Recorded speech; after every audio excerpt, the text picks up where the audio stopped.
Saudara yang dikasihi oleh Tuhan kita Yesus Kristus, pagi hari ini kita akan merenungkan kebenaran firman Tuhan di dalam kitab Mazmur pasal 13 ayat 1 sampai ayat yang ke-6. Kitab Mazmur pasal 13 ayat 1 sampai ayat yang ke-6. Demikian bunyi firman Tuhan. Doa kepercayaan untuk pemimpin biduan, Mazmur Daud. Berapa lama lagi Tuhan kau lupakan aku terus menerus? Berapa lama lagi kau sembunyikan wajah-Mu terhadap aku? Berapa lama lagi aku harus menaruh kekhawatiran dalam diriku dan bersedih hati sepanjang hari? Berapa lama lagi musuhku meninggikan diri atasku? Pandanglah kiranya, jawablah aku, ya Tuhan Allahku. Buatlah mataku bercahaya, supaya jangan aku tertidur dan mati. Supaya musuhku jangan berkata, aku telah mengalahkan dia, dan lawan-lawanku bersorak-sorak. Apabila aku goyah, tetapi aku kepada kasih setiamu aku percaya. Hatiku bersorak-sorak karena penyelamatan. Aku mau menyanyi untuk Tuhan, karena Ia telah berbuat baik kepadaku. Amin. Saudara yang dikasihi oleh Tuhan kita Yesus Kristus, kita melihat bagian firman Tuhan pada pagi hari ini di dalam kitab Mazmur pasal 13 ayat 1 sampai ayat yang ke-6. Saya memberi tema bertumbuh dan berbuah dalam situasi apapun. Saudara yang dikasihi oleh Tuhan kita Yesus Kristus, kita melihat bahwa di dalam setiap kehidupan kita sebagai manusia, pasti kita semua pernah merasakan yang namanya khawatir. Dan di situ pasti kita khawatir tentang ekonomi, khawatir tentang kesehatan, khawatir tentang masa depan, pekerjaan, dan masih banyak hal yang membuat kita sebagai manusia kita merasa khawatir. Apalagi ketika kita berada dalam kondisi situasi sekarang ini. Banyak hal yang akan membuat kita khawatir. Dan pada saat kita menghadapi masa-masa yang sulit, terkadang kita sebagai manusia kita komplain sama Tuhan. Mulai muncul di dalam setiap pikiran kita, mengapa Tuhan izinkan masalah ini terjadi? Ya. Mengapa Tuhan izinkan sesuatu terjadi dalam hidup saya? Saya sudah setia, tetapi kenapa dalam kehidupan ini banyak masalah, banyak kesulitan, dan lain sebagainya? Atau di dalam saat-saat sulit, kita mulai menyalahkan orang lain. Oh iya, karena si A, si B. Dan itu akan membuat hidup kita tidak tenang. Oleh karena itu, saudara yang dikasihi oleh Tuhan kita Yesus Kristus, mari kita melihat bagian firman Tuhan ini berbicara tentang doa kepercayaan. Yang menjadi pertanyaan adalah, masih bertumbuhkah iman kita dalam situasi seperti itu? Dalam situasi kekhawatiran, dalam menghadapi masalah, masihkah kita bertumbuh iman kita dalam situasi seperti itu?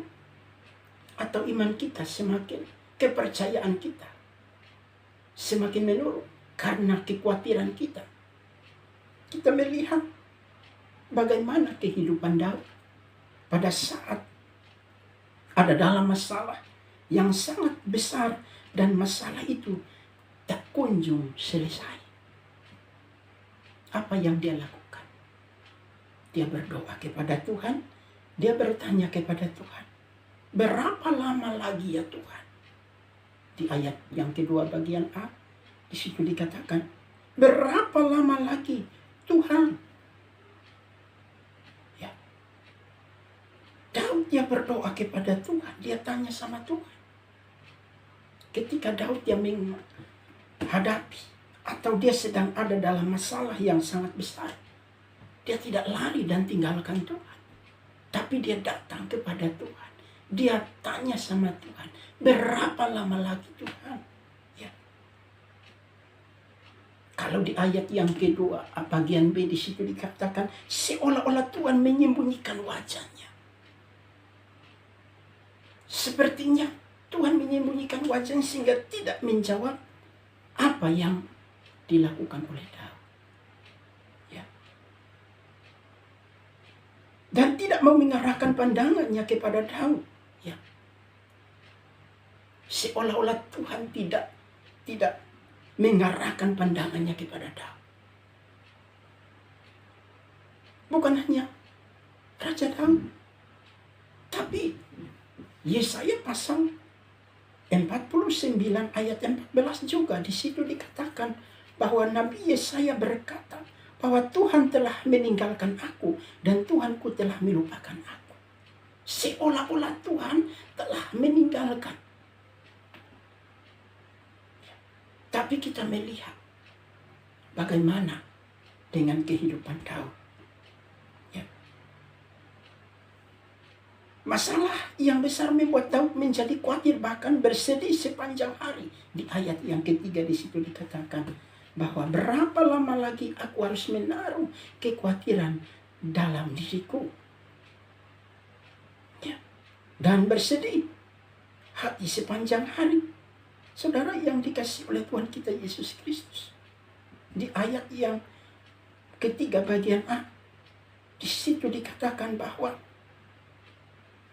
masalah yang besar itu membuat Daud menjadi khawatir, bahkan bersedih sepanjang hari. Tapi di bagian B, ayat yang ketiga bagian B, sampai musuh mengambil keuntungan dari situasi tersebut. Di ayat yang ketiga bagian B di situ dikatakan, berapa lama lagi musuhku meninggikan diri atas aku? Dia tanya sama Tuhan, berapa lama lagi? Saudara yang dikasihi oleh Tuhan kita Yesus Kristus, ya, mereka senang ketika melihat Daud berada dalam permasalahan yang berat dan tidak kunjung menerima pertolongan. Musuh Daud itu senang ketika Daud tidak kunjung menerima pertolongan. Apakah Tuhan tinggalkan Daud? Tidak. Apakah Daud ketika dia berada di dalam kekhawatiran itu, dia mengambil keputusan dan tinggalkan Tuhan? Tidak. Tapi dia berdoa, dia tanya sama Tuhan, berapa lama lagi? Ya. Berapa lama lagi Tuhan? Ya. Oleh karena itu, saudara yang dikasihi oleh Tuhan kita Yesus Kristus, kita melihat bagian firman Tuhan ini. Daud, dia tetap berdoa kepada Tuhan. Daud tetap bertumbuh dan berbuah di dalam Tuhan. Lalu yang menjadi pertanyaan adalah bagaimana Daud dapat berbuah dalam kondisi yang sangat sulit itu? Akan menjadi pertanyaan dong. Daud berada dalam kekhawatiran, tapi kenapa sehingga dia berbuah dalam kondisi seperti itu? Dia berbuah dan bertumbuh, artinya dia tidak meninggalkan Tuhan. Pasti kita manusia, ketika kita menghadapi masalah persoalan, ketika kita mengalami kekhawatiran, tapi jangan sampai kekhawatiran itu menguasai hidup kita. Jika kita berada dalam kekhawatiran, mari kita datang kepada Tuhan. Daud ketika berada dalam kekhawatiran, dia datang, dia berdoa, dia tanya sama Tuhan. Dia berdoa dan dia percaya bahwa Tuhan akan melakukan perkara-perkara besar di balik masalah persoalan yang Daud hadapi. Dan musuh-musuh itu, mereka tidak akan senang lagi. Saat Daud berada dalam masalah, musuh-musuhnya itu bersukacita. Karena apa? Daud tak kunjung menerima pertolongan. Nah, oleh karena itu, bagaimana Daud dapat berbuah dalam kondisi yang sangat sulit? Yang pertama, bagian yang pertama. Apa yang membuat Daud sehingga dia terus, dia semakin berbuah dan bertumbuh di dalam kondisi sangat sulit. Padahal dia mengalami kekhawatiran. Yang pertama adalah ayat 4 dan ayat yang kelima. Ayat 4 dan ayat yang kelima. Di situ dikatakan, pandanglah, kiranya jawablah aku, ya Tuhan Allahku.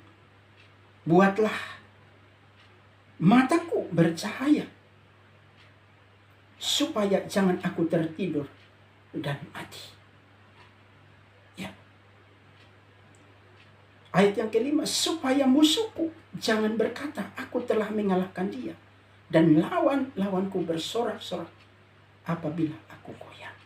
Saudara yang dikasihi oleh Tuhan kita Yesus Kristus, bagian pertama yang membuat Daud berbuah dalam kondisi yang sangat sulit adalah Daud memiliki keinginan untuk tetap kuat. Kuat di dalam apa? Kuat di dalam Tuhan. Karena dia percaya, Daud percaya, dia tetap merindukan jawaban dari Tuhan. Di ayat yang keempat bagiannya, Daud dia rindu bahwa pasti ada jawaban Tuhan ketika dia berada dalam masalah persoalan itu. Dan di ayat yang keempat bagian B, Daud ingin tetap hidup dan melihat jawaban Tuhan.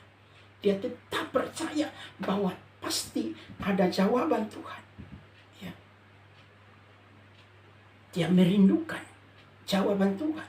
Dan dia mau hidup untuk melihat jawaban Tuhan. Kita melihat ayat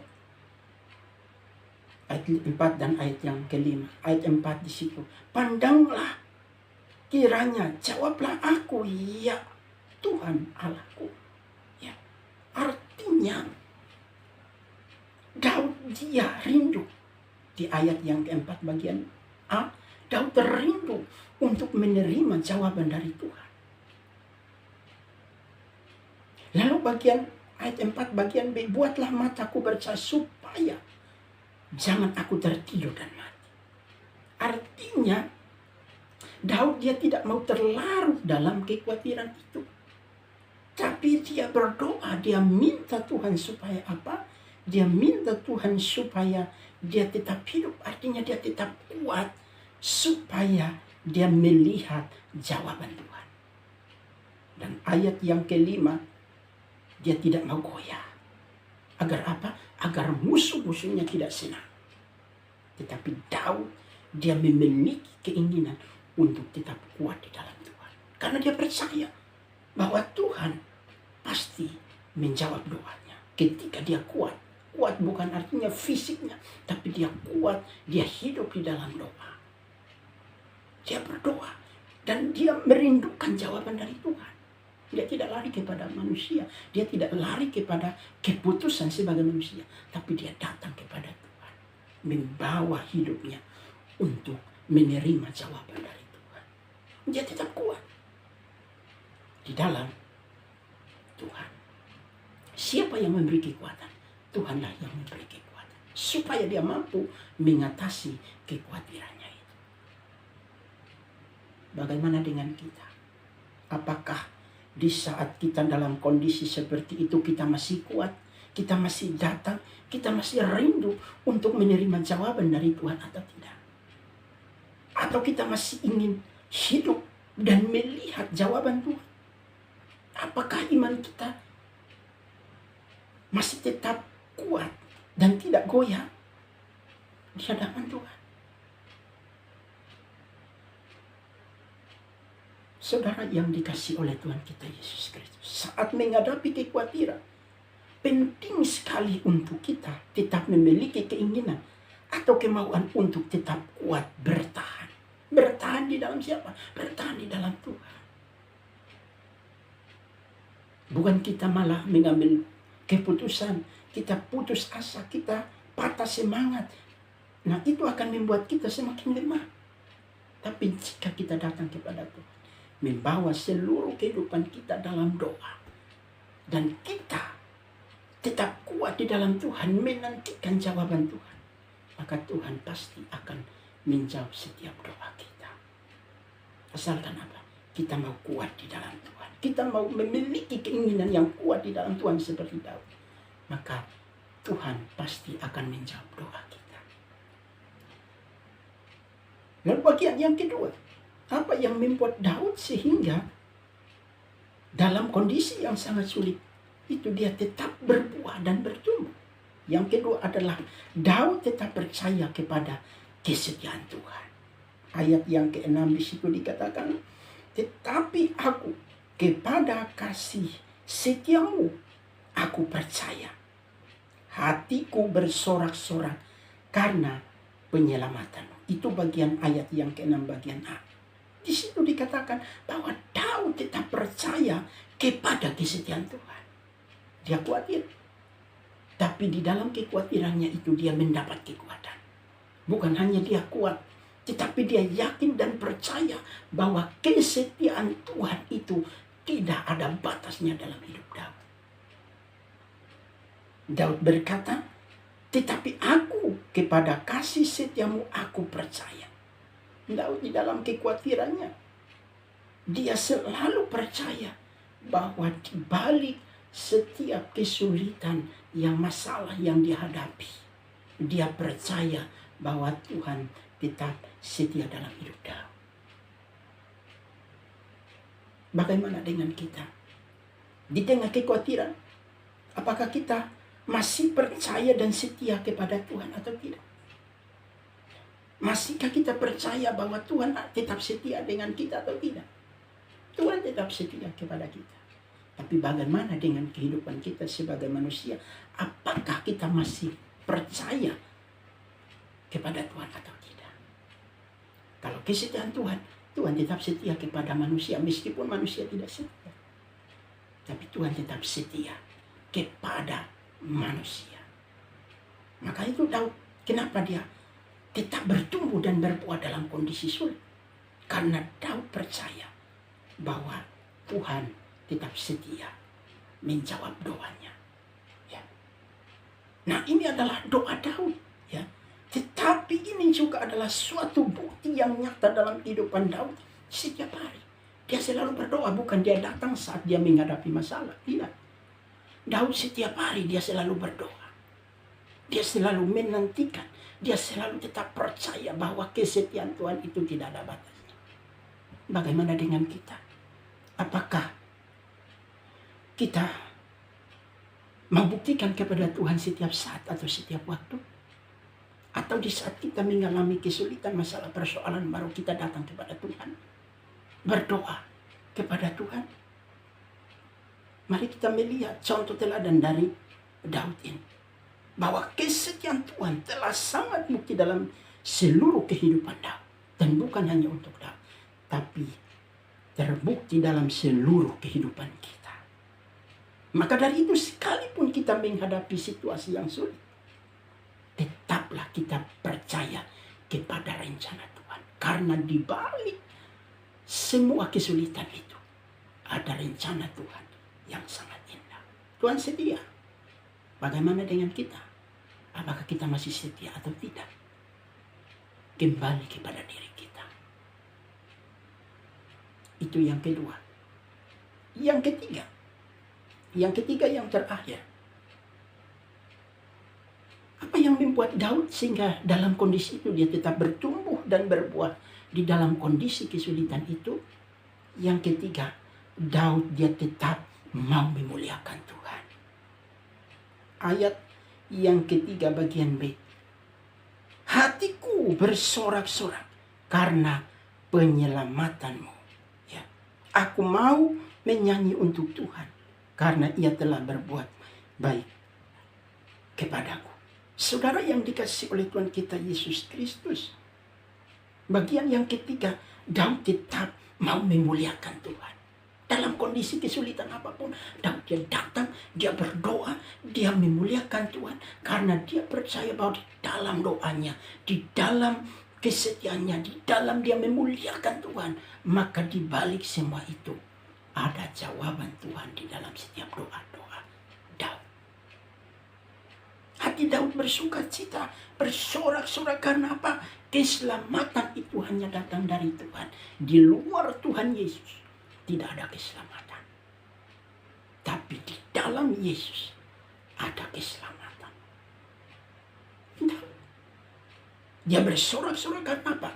Keselamatan itu hanya datang dari Tuhan. Bukan keselamatan itu datang dari manusia. Daud bernyanyi karena apa? Karena Tuhan itu baik dan sangat baik dalam kehidupan Daud. Daud memberikan teladan bagi kita. Bahwa dalam kondisi apapun, mari kita tetap memuliakan Tuhan. Mari kita tetap bersorak-sorak meninggikan nama Tuhan. Mari kita mau bernyanyi karena Tuhan Yesus baik dalam hidup kita. Sehingga kita ada sampai saat ini. Itu semua karena anugerah Tuhan. Itu yang harus kita mensyukuri dalam hidup kita. Oleh karena itu, Daud memberi teladan bagi kita. Bahwa saat kita ada di tengah-tengah kekhawatiran, karena beratnya masalah, mari kita mau tetap memuliakan Tuhan. Oleh karena itu, apa yang harus kita lakukan di saat kita dalam kondisi situasi yang sulit? Yaitu, kita harus tetap kuat. Yang kedua, kita harus tetap percaya. Dan yang ketiga, kita harus tetap memuliakan nama Tuhan. Mari kita tetap meninggikan Tuhan dan bersyukur atas semuanya yang Tuhan izinkan, karena Tuhan ada di balik setiap apa yang kita hadapi. Di balik masalah persoalan kekhawatiran kita, di saat kita datang, kita doa, kita percaya, maka kita akan menerima jawaban dari Tuhan.